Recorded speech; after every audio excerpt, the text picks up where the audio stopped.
Muy buenas noches. Gracias, chicos, por servirnos. Qué lindo es verlos. Falta uno para que destrone a Jonathan. Esperemos.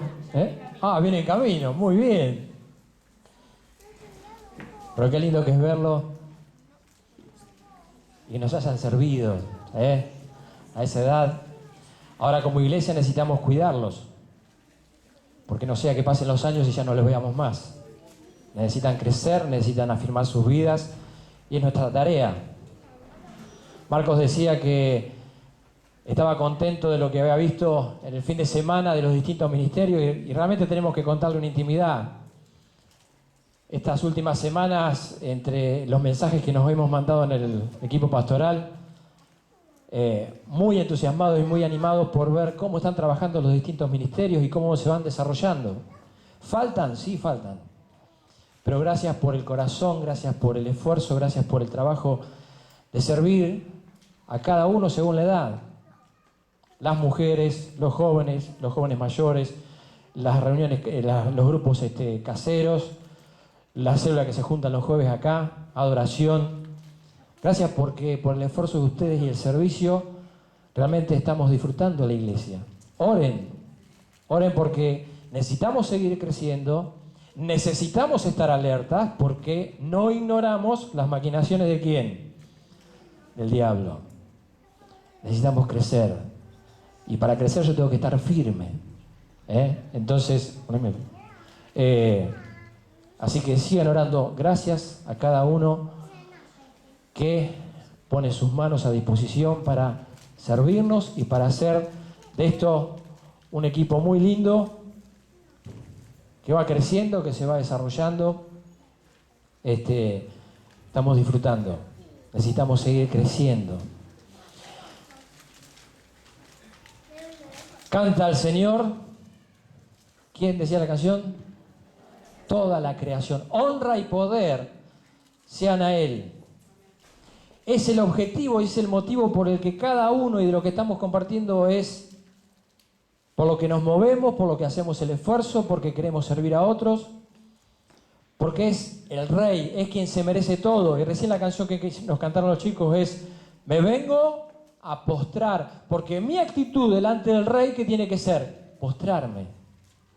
Porque no puedo entrar frente al trono de un rey y demandar cosas, o entrar sacando pecho, acá estoy yo, me tenés que recibir.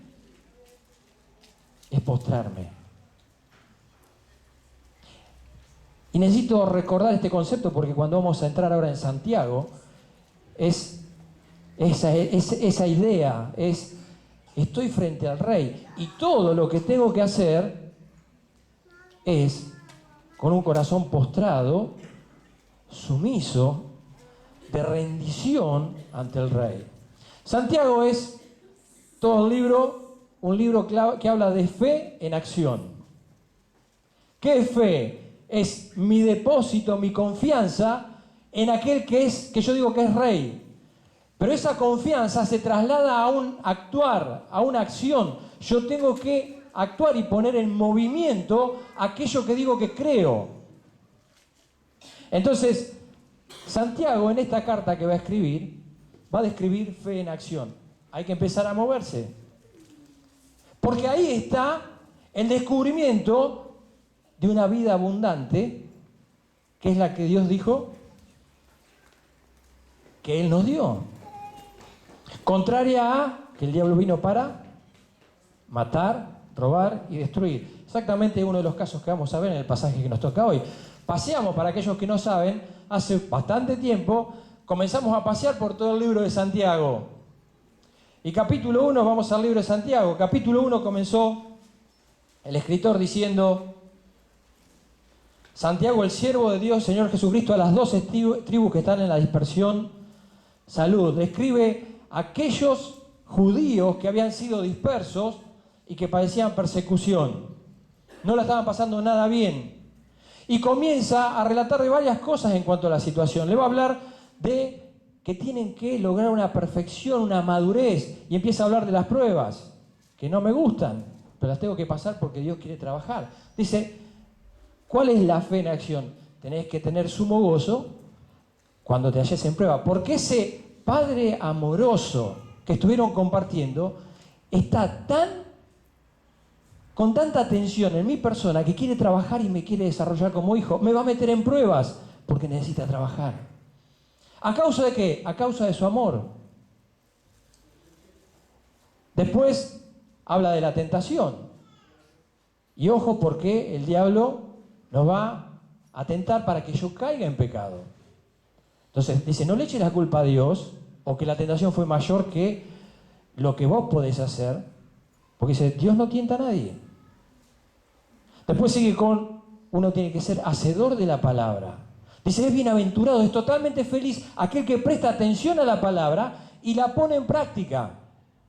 Después capítulo 2 habla, ojo cómo tratas a los ricos y a los pobres. No seas parcial. Tené cuidado. No mires por una clase social o un envase, inclines tu favoritismo hacia una persona o hacia otra. Y después hablar de la fe, que la fe va a afectar el intelecto, va a afectar el corazón y la voluntad. Y nos habla que los demonios creen y tiemblan. Pero que la fe tiene que desembocar en el actuar. Tiene que afectar mi voluntad, me tiene que mover. Capítulo 3 habló de la lengua. Y que tengo que ser controlado en el hablar, tengo que tener cuidado. Habla de la sabiduría de lo alto, que es totalmente distinta a la de este mundo. Capítulo 4 habla de la amistad con el mundo. No seas tan amigo del mundo. Pero hay cosas que me gustan del mundo. ¿Cómo hago? Es tu Padre Celestial que entregó la vida de su Hijo para hacerte diferente. Habla de cuidado con juzgar a los hermanos. Habló de no dependas tanto de vos mismo lo que querés hacer y determines planes, sino que tenés que depender de Dios. Capítulo 5 comenzó a hablar de los ricos que se aprovechaban de aquellos que eran perseguidos, entonces por ahí lo empleaban y no le pagaban, entonces entraban en un conflicto, a veces entre hermanos, porque uno se aprovechaba de la situación de otro. Ahora, todo un tema y problema de falta de madurez que Santiago va a presentar a cada uno que es creyente para que vaya desarrollándose. Y son cosas con las que luchamos y siempre empezamos con un versículo, ¿se acuerdan? A ver, hoy no lo puse. Muy bien, a ver. Fuerte, fuerte. Muy bien. Lamentaciones No tenés que ponerlo. Yo te voy diciendo cuándo pasar. Derrama como agua tu corazón ante la presencia del Señor. El concepto de orar y presentarle a Dios mis luchas. Entonces, tengo lucha con la prueba. Andá y tratala con el Señor. Señor, me cuesta. Derrama tu corazón. Sé sincero. Tengo un problema que no paso tiempo con la palabra y me cuesta aplicarla. Lucho con esto. Decile al Señor. Tengo favoritismo con una persona a otra. Háblalo. Todo ese proceso de crecimiento se va a lograr tratándolo con nuestro Padre Celestial y hablando con sinceridad. Entonces, llegamos a capítulo 5 y vamos a terminar con Santiago hoy. Versículo 13 en adelante nos toca hoy.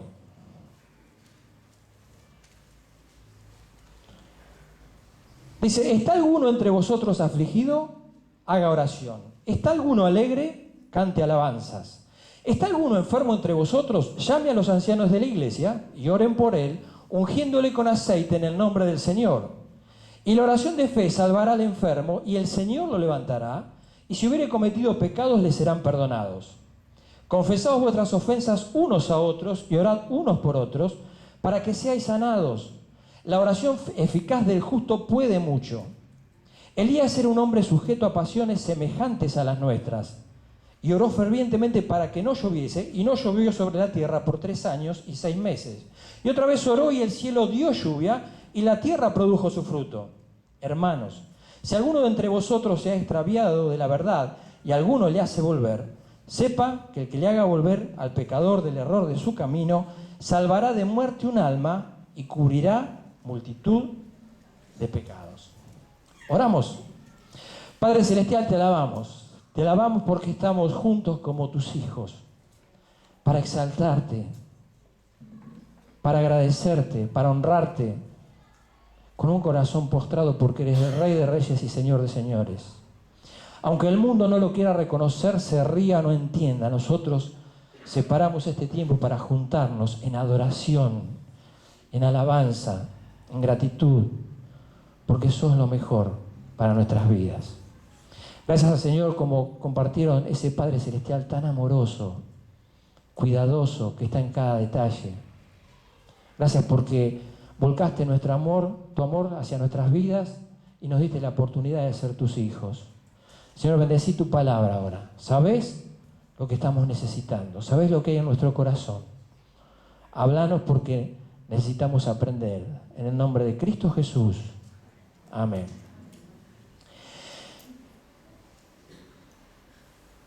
Versículo 13 de adelante sigue tratando lo del capítulo 5. No puedo separar esta parte de lo que viene tratando. ¿Se acuerdan lo que viene tratando?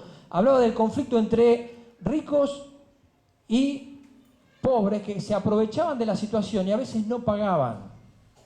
Entonces, les dice, escuchen, rico, dice, el jornal de los trabajadores está clamando y llegó adelante del oído del Señor.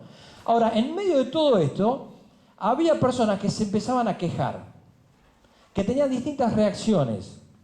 Entonces entraba la murmuración, el pleito entre uno contra otro. Mira lo que hace, me empleó y no me paga, este es un chanta, este que va a ser cristiano.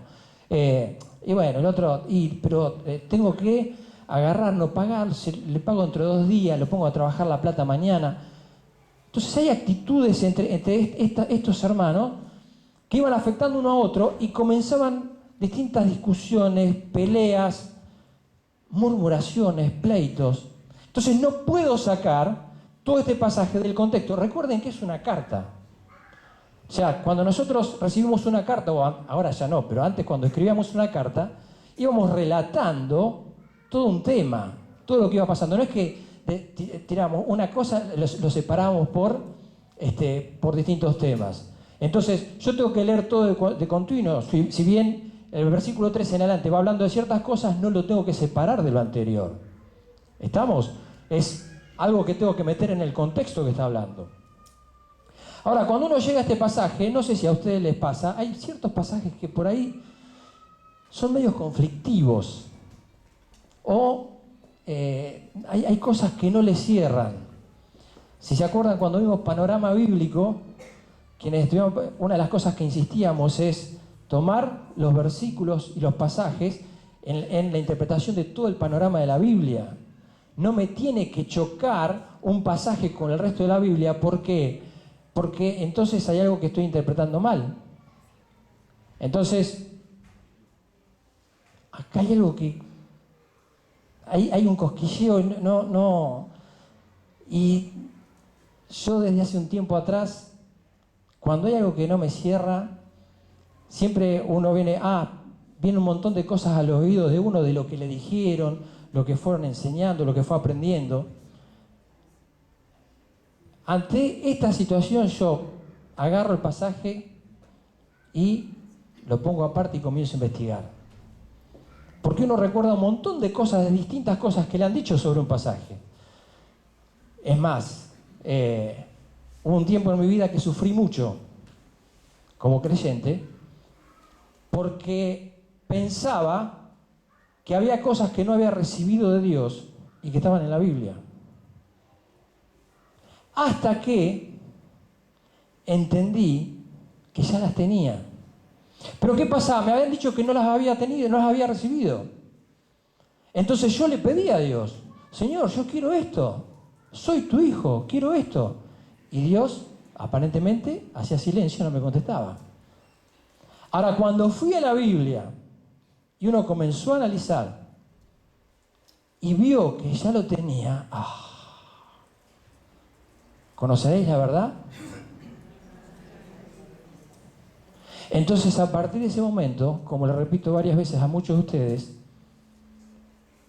yo me volví celoso de la Biblia. Y como decimos muchas veces, el que está acá arriba es mentira que es el ungido de Dios y no puedo preguntarle nada, porque somos un hermano como ustedes, un hijo de Dios como ustedes, que tomamos un tiempo para estudiar la Biblia y traerle algo para compartir.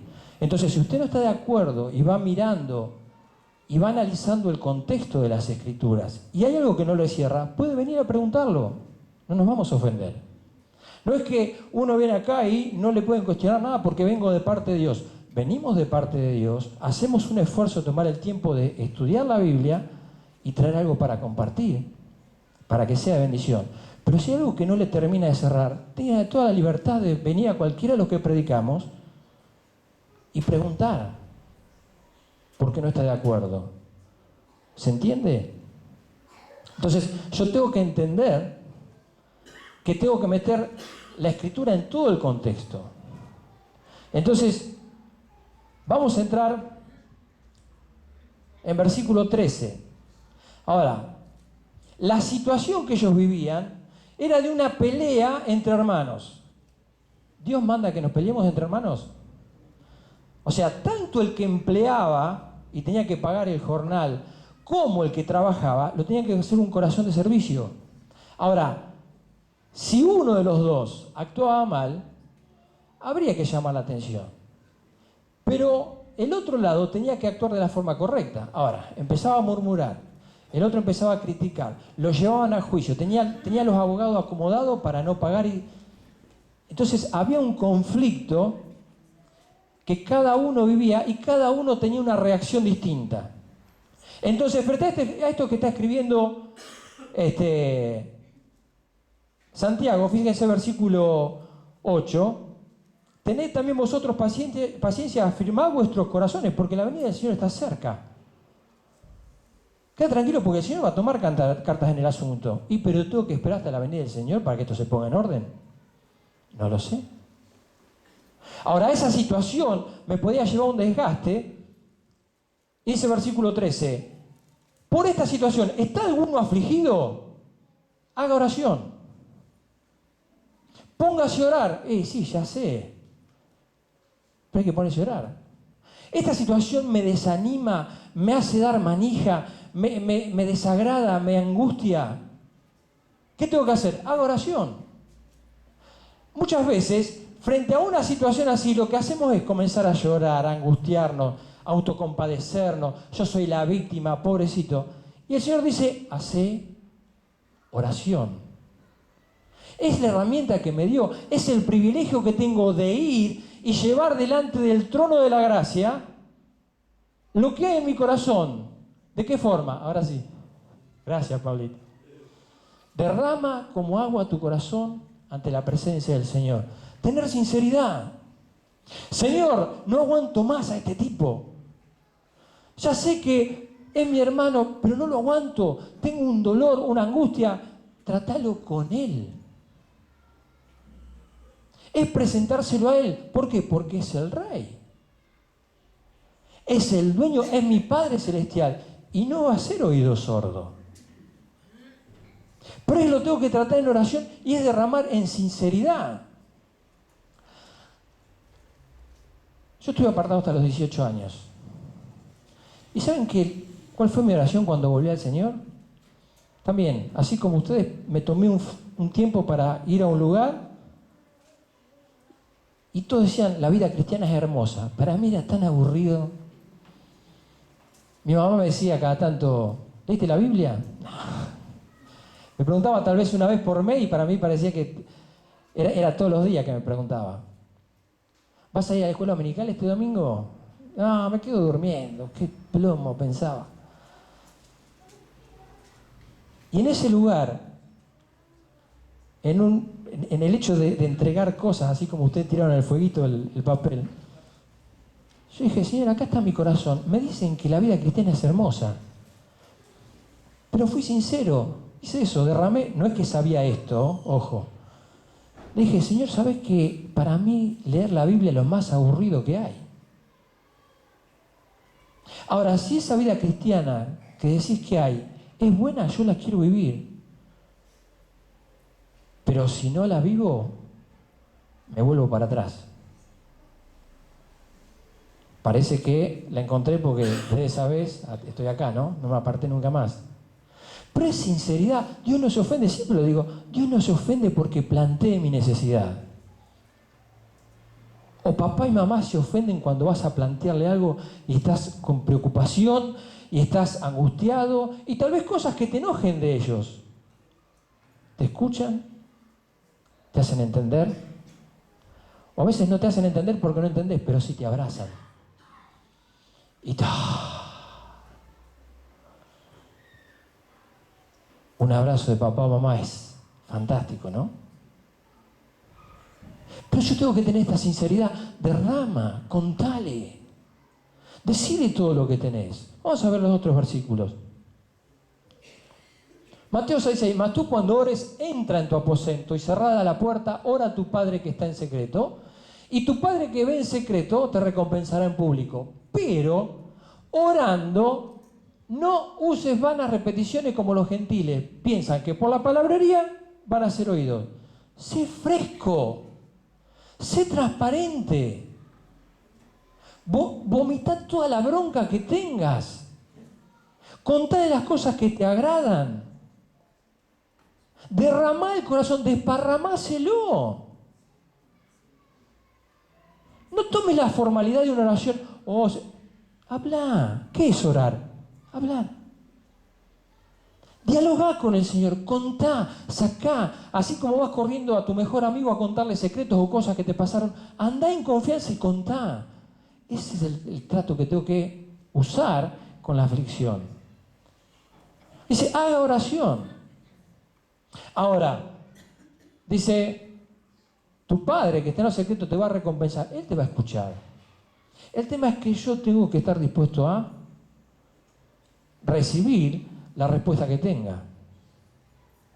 No esperar a recibir la que yo quiero recibir. ¿Cuáles pueden ser las respuestas de oración? Fíjate, vamos a decir toda con D. La respuesta puede ser directa. Oro al Señor y el Señor me responde en el momento. Puede ser demorada. Te voy a contestar, pero necesito que pases un tiempo en dependencia o tenemos que trabajar, así que vamos a esperar un poco. O puede ser diferente.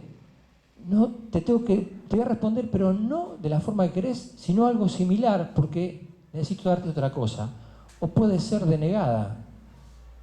No. Ahora, cuando yo voy a ese rey, frente a ese trono de la gracia, con un corazón postrado, yo tengo que estar dispuesto a recibir la respuesta que Él me quiere dar. No encapricharme y demandarle lo que yo quiero.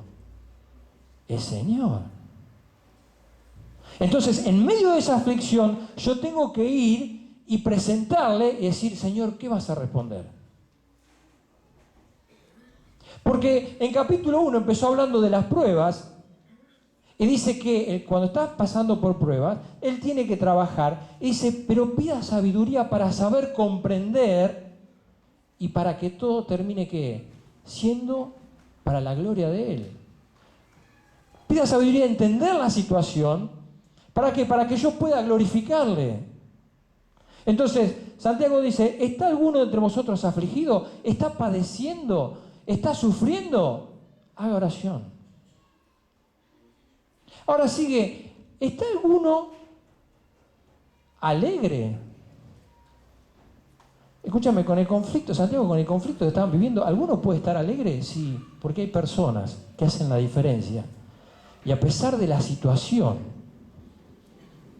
tienen bien claro que quieren adorar a ese rey. Y están alegres. Y saben que a veces, como dice Pedro, es un tiempo porque mi fe va a ser probada y quiero que salga como oro. Porque quiero honrar a aquel que digo que es rey. Entonces, ¿está alguno alegre a pesar de lo que está pasando? Y sabe que este padecimiento no importa. Quiero glorificar al Señor con este padecimiento. Y está alegre por eso, cante alabanzas. O Pablo en Filipos no se aguantó los latigazos y cantó. Entonces, la situación se trata de distintas maneras. Según la reacción que tengo, puedo estar afligido, manejarme. Dice, bueno, anda y desparrama tu corazón delante de Él. Señor, esto sé que lo sufro y lo sufro por vos, pero te voy a glorificar. Y voy a tener es una oportunidad para tener la actitud correcta para glorificarte y exaltarte. Canto alabanza. Ahora, está el otro, un caso especial, que no cierra su cabeza, no quiere hacerle caso a Dios, no quiere actuar de la forma correcta, va siendo advertido y vive en pecado. Entonces insiste con mantenerse en el pecado. Y a veces el pecado causa enfermedad. Es el caso de este enfermo que está acá. No es un enfermo común. Es el resultado del pecado.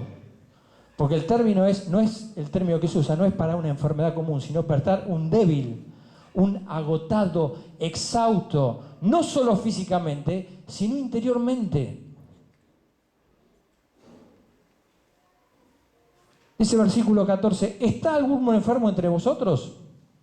Ahora, ¿por qué? Yo necesito, cuando me meto a ver un pasaje, quiero tomar una frase que dijo Hermoso. Lean la Biblia despacio. Deténganse. Cuando alguno está enfermo, ¿qué hace? Llama al médico. ¿No le llama la atención que acá en vez de llamar al médico le dice, no llame al médico, llame a los ancianos de la iglesia? Si no son médicos, ¿qué me van a recetar?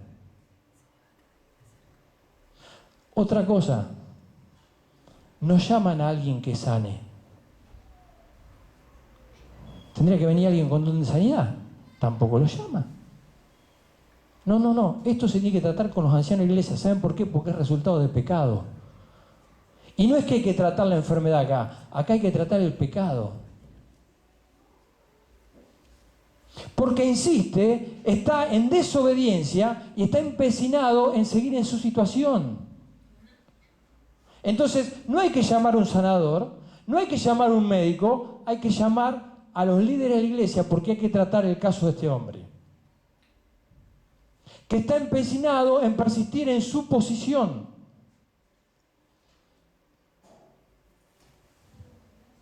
Porque el pecado, cuando uno insiste en esa posición, muchas veces causa enfermedad. ¿O no se acuerdan de David? ¿Se acuerdan de David? Vamos a Salmo 38.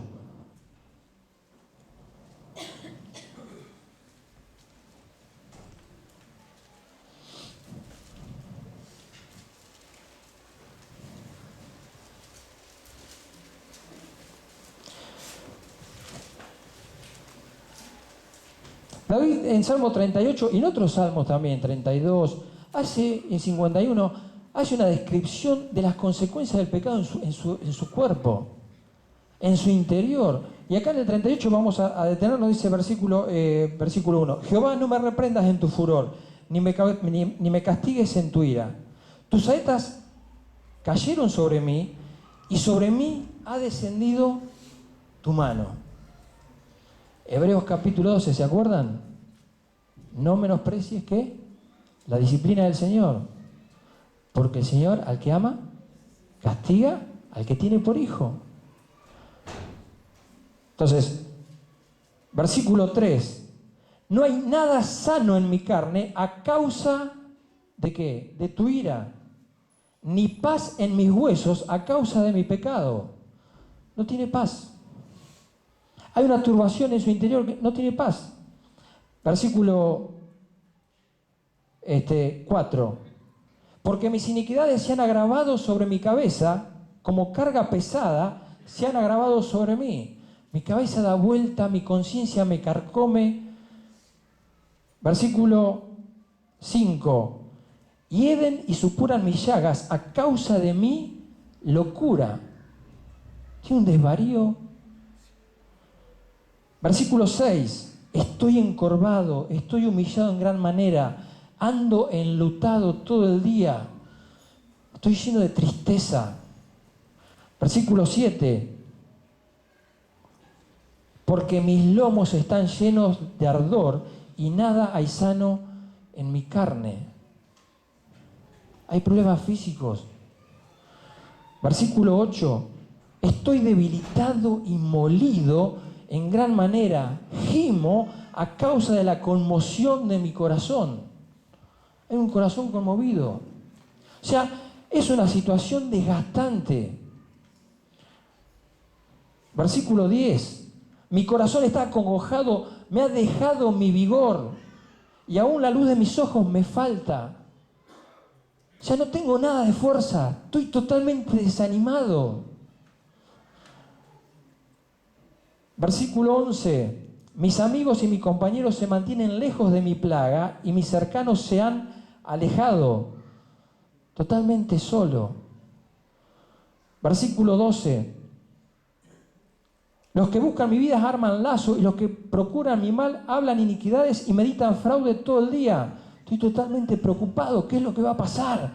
Estoy ansioso. ¿Qué es lo que va a suceder? No estoy tranquilo.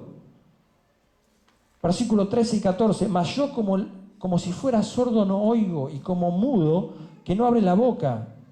Soy pues como un hombre que no oye y en cuya boca no hay reprensiones. Hay falta de entendimiento. Versículo 17. Pero yo estoy a punto de caer y mi dolor está delante de mí continuamente. Estoy totalmente abatido. Versículo 21. No me desampares, oh Jehová. Dios mío, no te alejes de mí. Dios lo desamparó. Cuando uno persiste en esa situación, muchas veces viene una enfermedad por causa del pecado. Y ese es el problema que tenía este hombre. O sea, el pecado va afectando también el físico. Tomen un ejemplo muy sencillo. Simplemente cuando hay algo que está mal, que pasó algo malo, comienzan ya a tener una angustia, molesta el pecho, empiezan a darse manija, empiezan a estar tristes. ¿No les ha pasado? A veces no tienen ganas de levantarse. Imagínense a alguien que permanece en pecado y va sufriendo todo esto. Entonces, acá el problema es alguien que está totalmente débil, exhausto, agotado, en la parte del alma, en la parte espiritual, en su físico, todo afecta. Entonces, el problema que está tratando acá es alguien que está debilitado, está enfermo a causa del pecado. No es cualquier enfermedad. Es esto lo que tiene que tratar Santiago. Dice, hay un tratamiento, dejen el médico de lado, llamen a los pastores, ancianos. Cuando vea el término anciano es lo mismo que pastores en la Biblia y lo mismo que presbíteros, es todo lo mismo. En un tiempo los bautistas ponían los pastores, ponían los ancianos, pero el término bíblico es igual. Entonces él dice, hay que llamar y hay que tratar esto. ¿Y cuál es el tratamiento? Llame a los ancianos de la iglesia y tienen que orar por él. ¿Por qué? Porque hay que pedir perdón, hay que hablar con él. Y viene una lista de cosas. Dice, oren por él, ungiéndole con aceite. Y oren por él, ungiéndole con aceite en el nombre del Señor. Acá tenemos que entrar en algunos detalles, ¿sí? Para poder entender algunas cosas. Vamos a ver lo primero.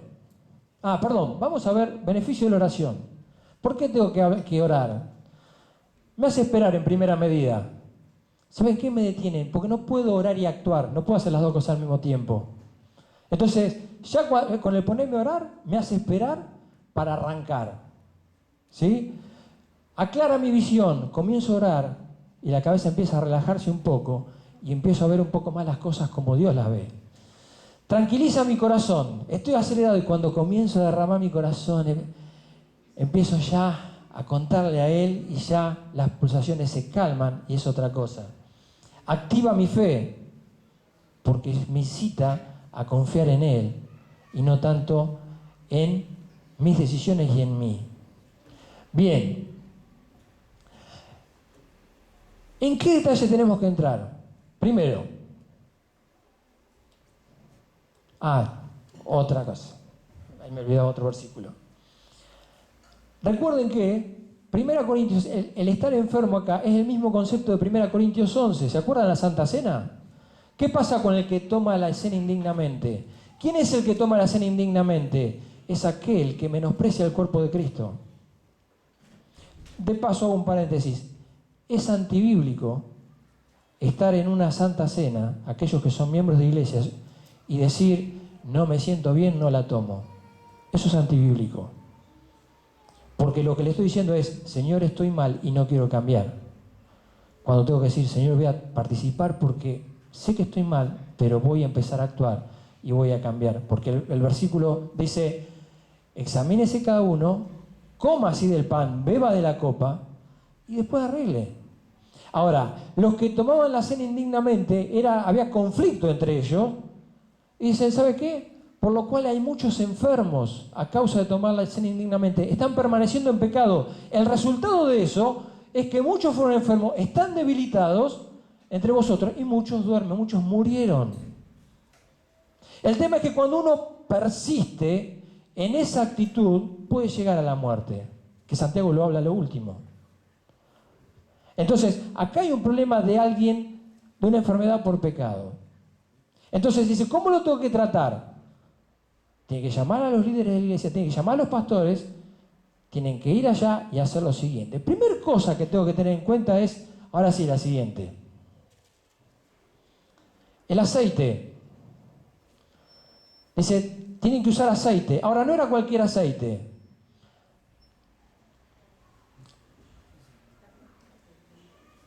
El idioma original es mucho más rico que el castellano. Ya lo dijimos varias veces esto, pero vamos a recordarlo. Así como dijimos, saben que la palabra amor tiene varios términos, tienen que encasillarlo todo en una sola palabra que tenemos en castellano, es amor. ¿No? Si yo le digo te amo a mi señora, es distinto que decirle te amo a un amigo, o el amor de Dios que es el ágape, es distinto. Entonces, hay ciertos términos que yo tengo que encajar en un solo término.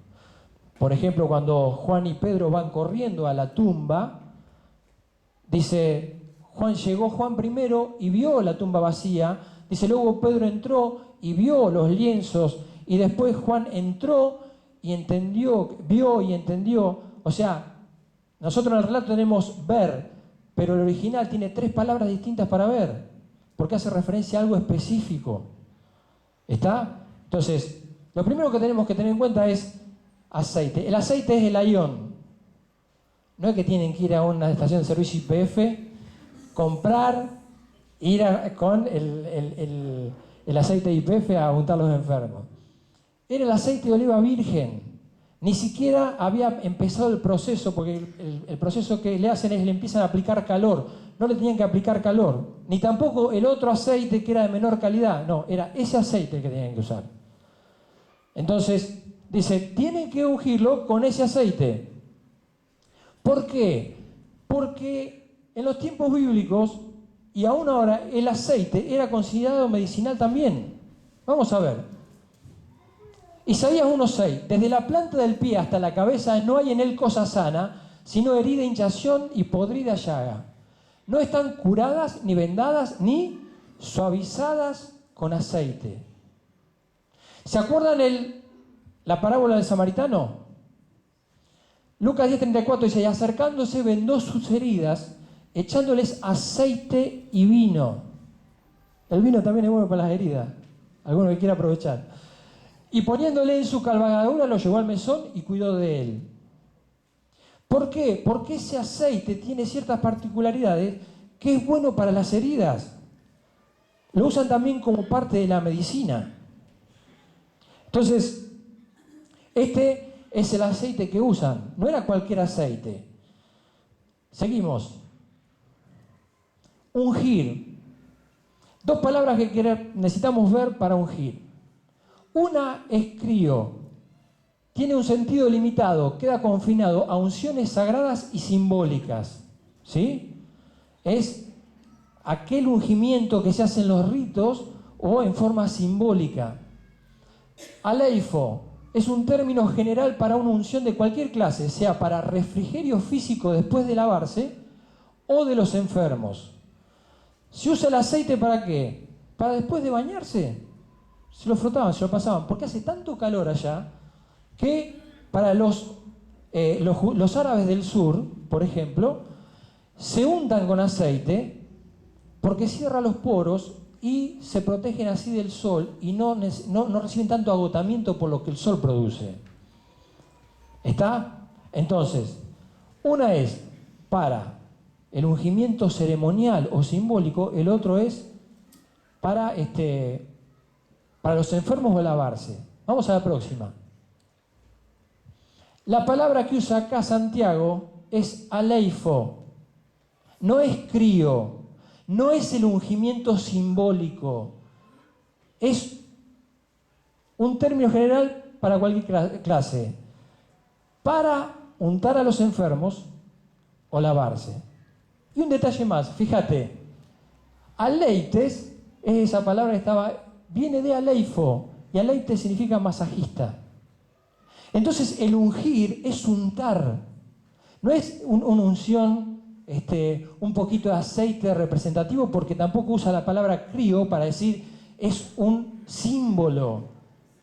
Es untar, es una práctica común entre con los musulmanes y los judíos, es untar a los enfermos, o sea, darle un masaje efusivo, ¿para qué? Para reanimarlos por el debilitamiento, el decaimiento. Lo ponen como medicina, y el ungimiento de aceite en los enfermos están los tratados médicos. Entonces, la enseñanza acá es, oren por él y comiencen a aplicar cosas para que se empiece a levantar. Es el consejo que damos normalmente. Orá y anda a ver a un médico cuando estás enfermo. Porque el contexto de todo Santiago es saber y hacer.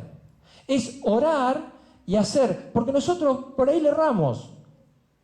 Nosotros somos bastante cómodos. Oramos, nos cruzamos de brazo y esperamos que Dios conteste. Cuando es orar y empezar a actuar.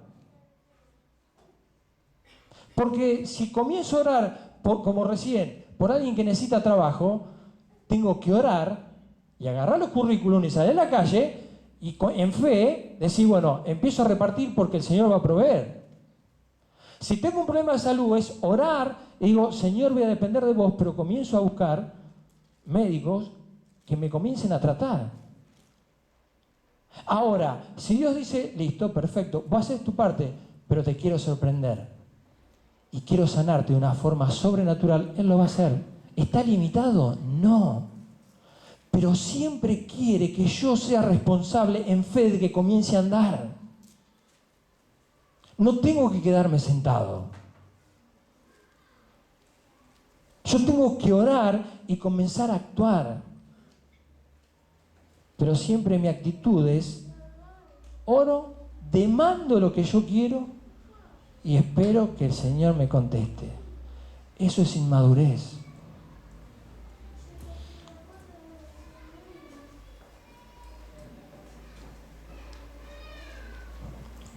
Quiero que vean esta frase que me encantó en un devocional. Un evangelista dice, ponele piernas a tu oración. Orá y comenzá a andar. ¿Por qué? Porque tengo la victoria. ¿Tengo la victoria o no tengo la victoria? Pero la victoria, ¿se espera o se busca? Él me manda a pelear. Él me dice, vas a tener una batalla. Tengo que ir a pelear. No te tenés que quedar sentado, el Señor me va a dar la victoria. Y sí, la batalla, ¿qué es todo? Cuando los muros de Jericó fueron destruidos, dijo, tienen que ir, dar vuelta 7 días, y el último día, no dijo, les voy a derribar los muros de Jericó, quédense tranquilos, y se quedaron sentados. No, vayan.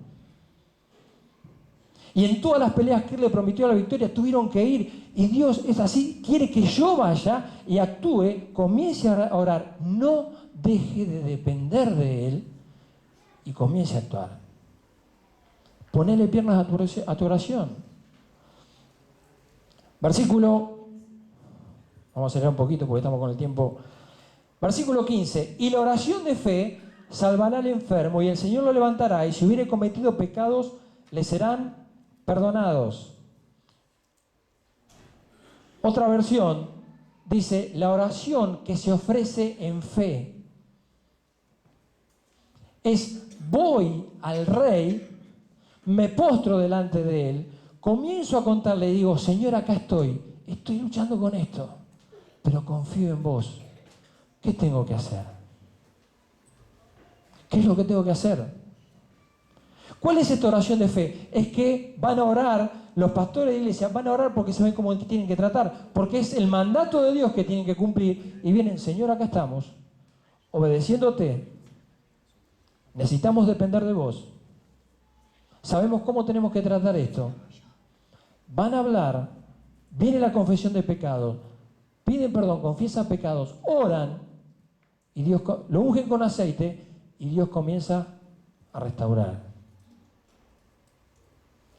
Porque cuando yo me arrepiento, Dios empieza a orar. Entonces tengo la total seguridad de que confío en lo que Dios va a hacer, porque es la forma de Él.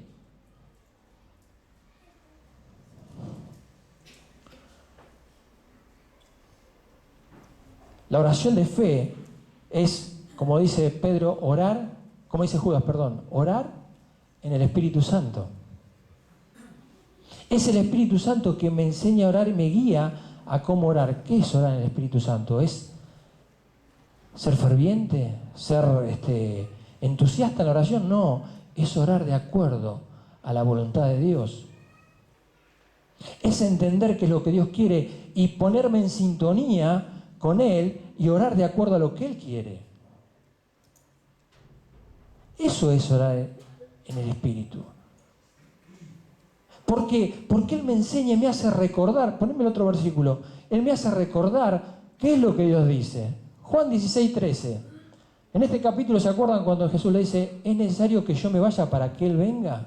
Porque va a estar en ustedes. Y dice, pero cuando venga el Espíritu de verdad, Él los guiará a toda la verdad, porque no hablará de su propia cuenta, sino que hablará todo lo que oyere y hará saber las cosas que habrán de venir. Me glorificará, dice Jesús, porque tomará de lo mío y se los hará saber. Todo lo que tiene el Padre es mío, por eso dije que tomará de lo mío y se los va a hacer saber. Es un ministerio del Espíritu Santo recordarme qué es lo que Dios quiere. ¿Saben por qué insistimos tanto en que memoricen las Escrituras? Porque es la herramienta que yo le doy al Espíritu Santo para que Él trabaje en mi vida. ¿Cuál es el ministerio del Espíritu Santo? Hacerme recordar las cosas que Él dijo. Les voy a dar un ejemplo y se van a dar cuenta cómo trabaja el Espíritu Santo.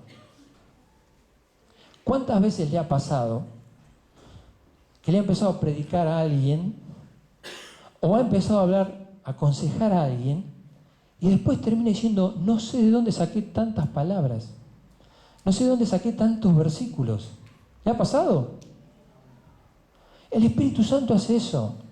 ¿Sabe qué? Cuando yo comienzo a querer glorificar a Dios y quiero compartir con un hermano o predicar a una persona, el Espíritu Santo dice, hay que trabajar. Se va acá, recordá este versículo que memorizaste cuando estabas en la escuela dominical y me lo tira a la mente. Viene para acá, recordá que los jóvenes memorizaste este pum. Y viene para acá, agarra este otro. El problema está cuando comienza a buscar y tiene pocas herramientas. Yo tengo que colocar cada vez más para que Él pueda trabajar más eficaz en mí. Entonces voy a ir a Dios y voy a estar orando y el Espíritu Santo va a decir, estás orando errado. Imagínate que tengo un problema con Alejandro y le mentí. Entonces estoy orando y digo, Señor, ayúdame a solucionar este problema con Alejandro, que me crea lo que le dije. El Señor me va a contestar que sí. Obviamente que la respuesta va a ser denegada. El Espíritu Santo va a decir, hey, yo apoyo la verdad, no la mentira. Entonces cambio la oración y la direcciono bien. Digo, Señor, tengo que arreglar esto. Ir a pedirle perdón a Alejandro, decirle la verdad y empieza a trabajar. ¿Se entiende? El Espíritu Santo es aquel que va tomando y me va haciendo recordar y me va utilizando. Entonces ahí puedo orar en mayor sintonía con Dios, conocer su voluntad. Esa oración de fe dice, salvará al enfermo. ¿Por qué? Porque le está llevando a Dios el pedido, diciéndole, Dios, actúa, porque estamos actuando como pediste. Y no es la oración la que lo levanta, porque después dice, y el Señor lo levantará. No es la oración, es el destinatario de la oración, que es vengo y le digo, Rey de Reyes, acá está, hacé lo que tenés que hacer, bajo tu voluntad. En este caso es seguro, porque él dice que uno tiene que actuar así. Ahora, en el caso de otro enfermo, yo voy a decir, Señor, mirá, acá está, vas a determinar en tu voluntad si lo vas a sanar o no. Porque no sabemos qué es lo que Dios quiere hacer. Pero sí sé que tengo que depender de su voluntad. El Señor lo levantará y si hubiere cometido pecados, le serán perdonados. Dios va a perdonar y va a limpiar.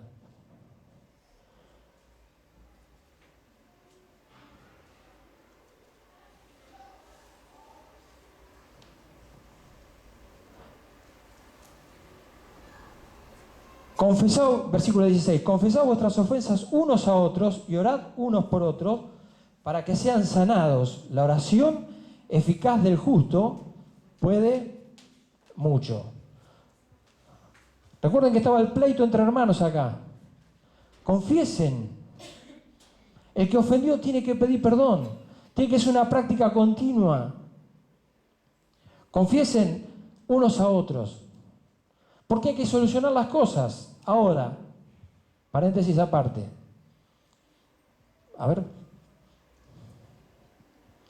La confesión debe alcanzar hasta donde llegó el pecado.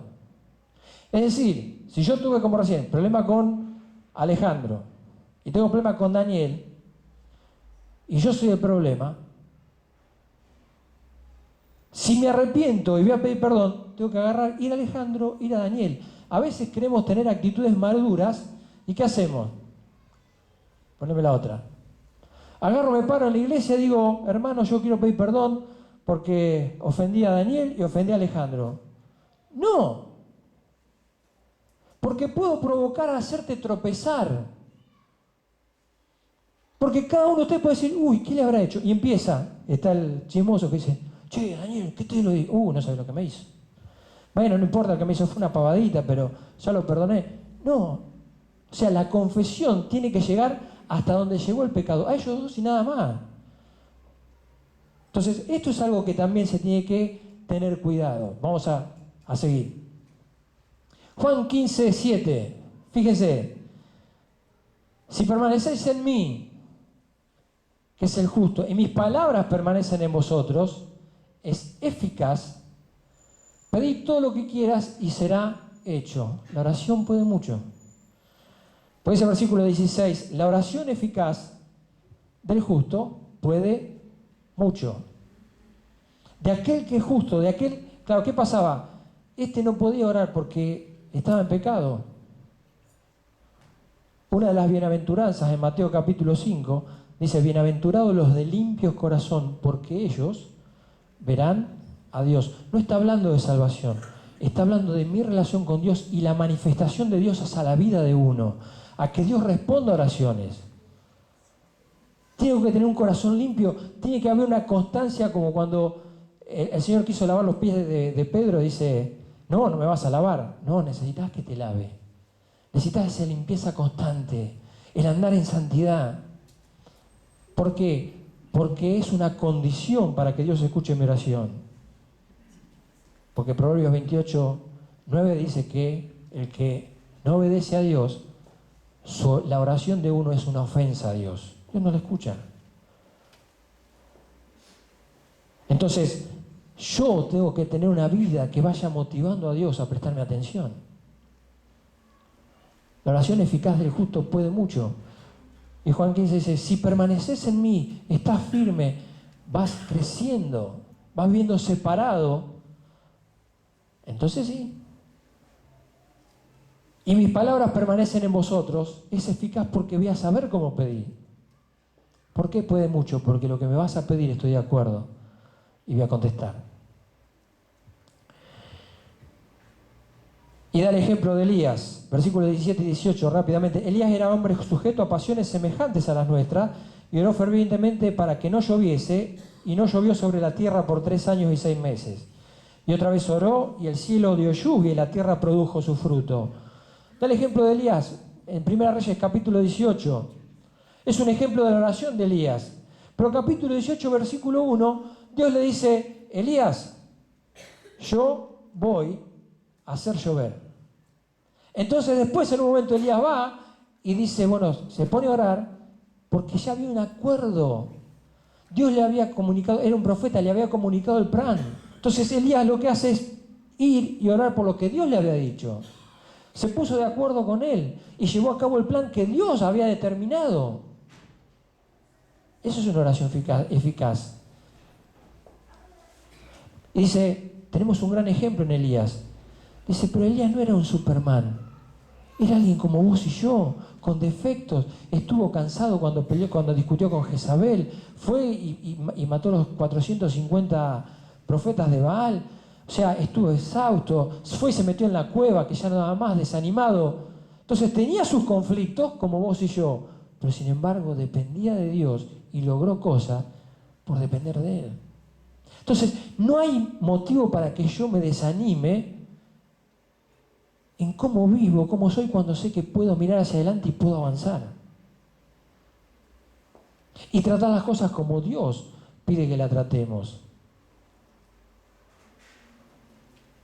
Versículos 19 y 20 hace un llamado de atención. Presten atención a aquellos que se desviaron de la verdad. Porque pueden estar enfermos, afligidos, desanimados. Y si son de los que cantan alabanzas porque no le importa la situación, sino que quieren agradar a Dios, pegate y que te animen. Pero dice, ojo, si alguno se extravió de la verdad y alguno le hace volver, sepan algo que es maravilloso.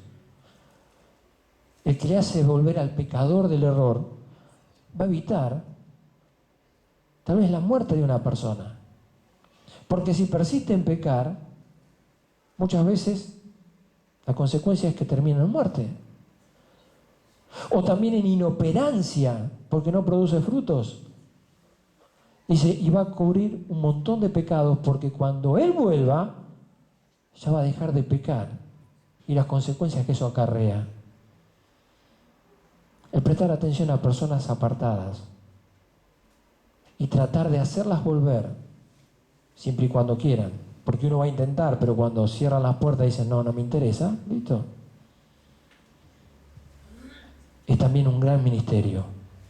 No solo buscar los perdidos que se van a la eternidad sin Cristo, sino el apartado que permitió que el diablo robe su vida, lo destruya, lo inutilice y le está haciendo perder la vida abundante que Dios tiene para nosotros. Terminamos Santiago. Mucho consejo de parte de Santiago vimos en el libro para crecer, para madurar, para perfeccionarnos, para, por sobre todas las cosas, llevar honra y gloria a aquel que un día nos compró. ¿Oramos? Como dice Santiago, que la palabra es un espejo en el que me tengo que mirar y me tengo que analizar. ¿Qué cosas veo? ¿Qué cosas encuentro que tengo que ajustar, mejorar? Tengo que ir a derramar el corazón y decirle a mi Señor, Señor, me conocés, necesito enderezar, necesito corregir, necesito crecer. Ayúdame, socorreme. Padre amado, te agradecemos en esta noche. Señor, te alabamos porque sos nuestro Padre Celestial amoroso, que está siempre atento y nos quiere instruir, nos quiere enseñar acerca de verdades para saber cómo vivir, para saber cómo producir frutos, por sobre todas las cosas, para disfrutar la vida abundante que nos diste un día. Que seamos buenos administradores de esa vida abundante, pero también buenos administradores con mis hermanos. Que tenga la preocupación, Señor, de ser una bendición para los demás. Oramos, Señor, agradecidos en el nombre de Cristo Jesús. Amén.